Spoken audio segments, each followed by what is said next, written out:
The Toymaker's Wish by Debbie Bosch. Long ago and far, far away in a village high in the mountains, there lived a toymaker named Nicholas. Look at the high mountains, and there's his village. Nicholas used only the finest materials to build his toys, and each piece was constructed with love and care. There's his tools, saw and a hammer, getting ready to build his toys. Nicholas would spend weeks on every toy to make sure it was perfect. Each toy was a treasure that only the very rich could afford. Look at all those toys he's built. He is busy making his toys. God was the only thing Nicholas loved more than making his toys. He loved God with all his heart. Nicholas began each day by reading his Bible, which was worn and discolored. Look at the Bible, so worn. The pages curled on the top corner from the frequent turning. Anyone who looked at Nicholas' Bible knew that it was well read. There's Nicholas with his Bible he loves. After reading his Bible, Nicholas would dress, have breakfast, and tend to his deer. He would then spend the rest of his day in his workshop. There's his deer.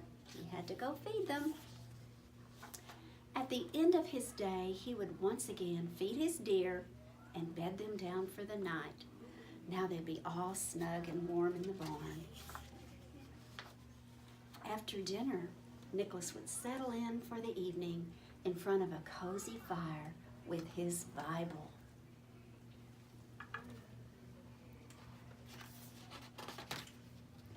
One evening, after a long day working in his workshop, completing his latest toy, Nicholas was feeling quite content. Because he was in such a joyful mood, Nicholas chose to read the story of Jesus' birth. When he finished reading, he closed his eyes, and in the quiet of his home, he imagined what it must have been like on that night so long ago. There he is imagining, who's coming? Mary, who like Nicholas, loved God. She had been visited by an angel. The angel told Mary that she was going to have a child, and this child is the Son of God. His name would be Jesus. He was God's gift to us that would save all mankind. Mary must have been very afraid at hearing such news, but she was also happy to serve God in any way that she could. When the time came for all the citizens to be counted, Nicholas could imagine a very tired Mary and Joseph. They had traveled a great distance back to the place of Joseph's birth.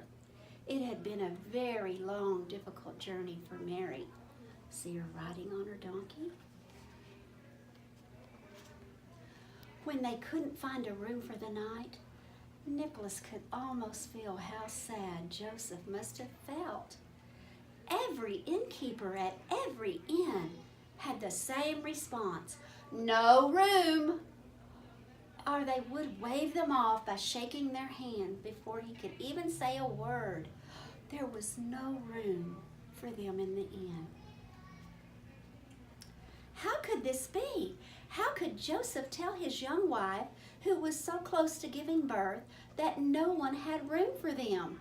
Could they not tell that Mary's child was coming soon? At last, a kind innkeeper told Joseph that while he had no room in his inn, they could use his stable. And it was there in that stable, on that very night, that baby Jesus was born. This was God's most precious gift to us. Born in a lowly stable. There's Mary and Joseph and baby Jesus, God's gift. The animals all gathered to welcome the new king. Here comes the oxen, the donkey, the sheep, and the goat. Bah! They're ready to see the baby Jesus. An angel told the shepherds watching their sheep in the fields that baby Jesus had been born. The 3 wise men followed the star that led them to the baby sleeping in a manger in that humble stable. Here they come to see baby Jesus. The gifts that they brought were the most valuable things they possessed. Nicholas could feel the peace that everyone in that stable felt on that night. There's baby Jesus, there's the gifts and the wise men they brought.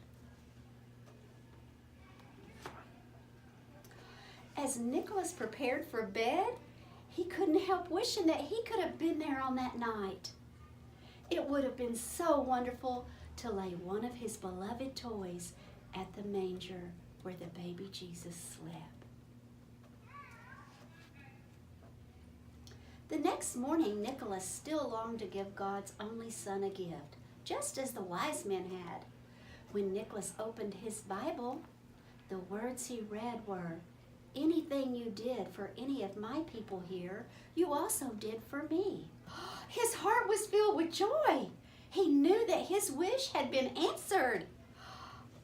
See, Nicholas would no longer sell his toys. He believed that by making and giving toys to children at Christmas, when we celebrate the birth of Jesus, would be like giving a gift to the baby Jesus.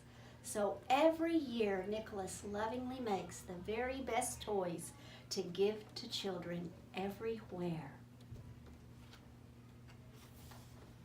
On Christmas Eve, he dresses in his warmest red suit, trimmed with fur to make it even warmer. There he is in his suit.